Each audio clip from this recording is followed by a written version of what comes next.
ओशो के अनुसार जब तक प्रेम की अनुभूति नहीं हो, रिश्ते मत बनाओ। मुझको तुम्हारे लिए यह बात स्पष्ट करने दो, प्रेम के प्रति ईमानदार रहो और साथियों की चिंता मत करो। भले ही साथी एक हो या अनेक साथी हों, प्रश्न यह नहीं है। प्रश्न यह है कि क्या तुम प्रेम के प्रति ईमानदार हो। यदि तुम किसी स्त्री या पुरुष के साथ रहते हो और उसको प्रेम नहीं करते हो, तो तुम पाप में जीते हो। यदि तुम्हारा किसी से विवाह हुआ है और तुम उस व्यक्ति को प्रेम नहीं करते हो और फिर भी तुम उसके साथ जिए चले जाते हो, उस स्त्री या पुरुष के साथ प्रेम करते रहते हो, तो तुम प्रेम के विरोध में एक पाप कर रहे हो और प्रेम परमात्मा है। तुम सामाजिक औपचारिकताओं, सुविधाओं, सहूलियतों के लिए प्रेम के विपरीत निर्णय ले रहे हो। यह उतना ही अनुचित है जितना कि तुम जाकर किसी स्त्री के साथ बलात्कार कर लो जिससे तुम्हारा कोई प्रेम नहीं है। तुम किसी स्त्री के साथ बलात्कार करते हो तो यह एक अपराध है, क्योंकि तुम उस स्त्री से प्रेम नहीं करते और वह स्त्री तुमको प्रेम नहीं करती। ऐसे में तुम प्रेम के देवता के विपरीत जा रहे हो। लेकिन यदि तुम किसी स्त्री के साथ रहते हो और तुम उसको प्रेम नहीं करते, तब भी ऐसा ही होता है। यह निःसंदेह सामाजिक रूप से स्वीकृत है, किंतु यह बलात्कार है और तुम प्रेम के देवता के विपरीत जा रहे हो। इसलिए जैसे कि पूरब में लोगों ने अपने संपूर्ण जीवन के लिए एक साथी के साथ रहने का निर्णय ले लिया है, इसमें कुछ भी गलत नहीं है। यदि तुम प्रेम के प्रति सच्चे बने रहते हो तो एक व्यक्ति के साथ रहते रहना सुंदरतम बात है, क्योंकि घनिष्ठता विकसित होती है।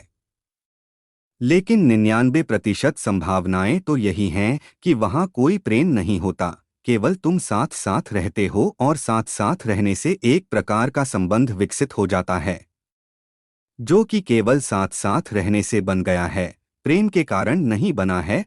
एक खास प्रकार की आवारगी बढ़ने लगती है, इसे प्रेम समझने की गलती मत करना।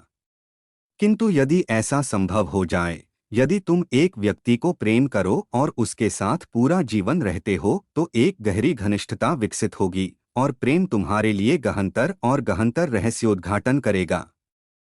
यदि तुम अक्सर अपने जीवन साथी को बदलते रहो तो यह संभव नहीं है।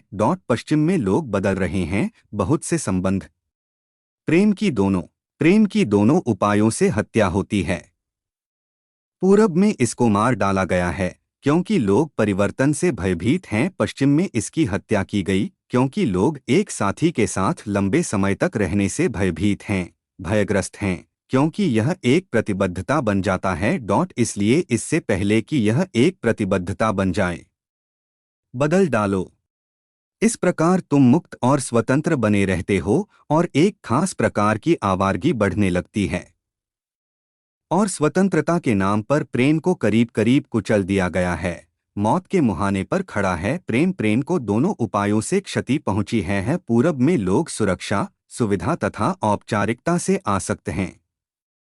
पश्चिम में वे अपने अहंकार की स्वतंत्रता, अप्रतिबद्धता से आसक्त हैं, लेकिन प्रेम को दोनों उपायों के कारण क्षति पहुंच रही है। मैं प्रेम के पक्ष में हूं, न मैं पूर्वीय हूं और न पाश्चात्य, और मैं इस बात की जरा भी चिंता नहीं करता कि तुम किस समाज के हो। मैं किसी समाज का नहीं हूं, मैं प्रेम के पक्ष में हूं। सदैव स्मरण रखो, यदि यह प्रेम का संबंध है तो शुभ है। जब तक प्रेम जारी है उसमें बने रहो और जितना संभव हो सके उतनी गहराई से प्रतिबद्ध रहो। जितनी समग्रता से संभव हो सके इसमें रहो, संबंध में डूब जाओ। तब प्रेम तुमको रूपांतरित कर पाने में समर्थ हो जाएगा। किंतु यदि प्रेम नहीं है तो परिवर्तन कर देना बेहतर है। किंतु तब बदलाहट को अपनी लत मत बन जाने दो, इसको एक आदत मत बनाओ। जब तुम संबंध बनाओ तो इसको पूरी सच्चाई से बनाओ। किसी स्त्री या पुरुष के साथ जिससे तुमको प्रेम नहीं है मत जाओ। किसी सनक के चलते मत जाओ, किसी वासना के कारण मत जाओ। खोजो क्या किसी व्यक्ति के साथ प्रतिबद्ध रहने की आकांक्षा तुम में जाग चुकी है। क्या गहरा संबंध बनाने के लिए तुम पर्याप्त रूप से परिपक्व हो, क्योंकि यह संबंध तुम्हारे सारे जीवन को बदलने जा रहा है। और जब तुम संबंध बनाओ तो इसको पूरी सच्चाई से बनाओ। अपनी प्रेयसी या अपने प्रेमी से कुछ भी मत छिपाओ, ईमानदार बनो। उन सभी झूठे चेहरों को गिरा दो जिनको पहनना तुम सीख चुके हो सभी मुखौटे हटा दो, सच्चे हो जाओ। अपना पूरा हृदय खोल दो, नग्न हो जाओ। दो प्रेम करने वालों के बीच में कोई रहस्य नहीं होना चाहिए, वरना प्रेम नहीं है। सारे भेद खोल दो, यह राजनीति है। रहस्य रखना राजनीति है। प्रेम में ऐसा नहीं होना चाहिए। तुमको कुछ भी छिपाना नहीं चाहिए। जो कुछ भी तुम्हारे हृदय में उठता है उसे तुम्हारी प्रेसी के लिए स्पष्ट रूप से पारदर्शी होना चाहिए। तुमको एक दूसरे के प्रति दो पारदर्शी अस्तित्व बन जाना चाहिए। धीरे धीरे तुम्हें दिखाई पड़ेगा कि तुम एक उच्चतर एकत्व की ओर विकसित हो रहे हो। वीडियो आपको पसंद आया है तो कमेंट में बताएं और इसी तरह के वीडियो देखने के लिए हमारे चैनल को सब्सक्राइब करें। वीडियो देखने के लिए थैंक्स।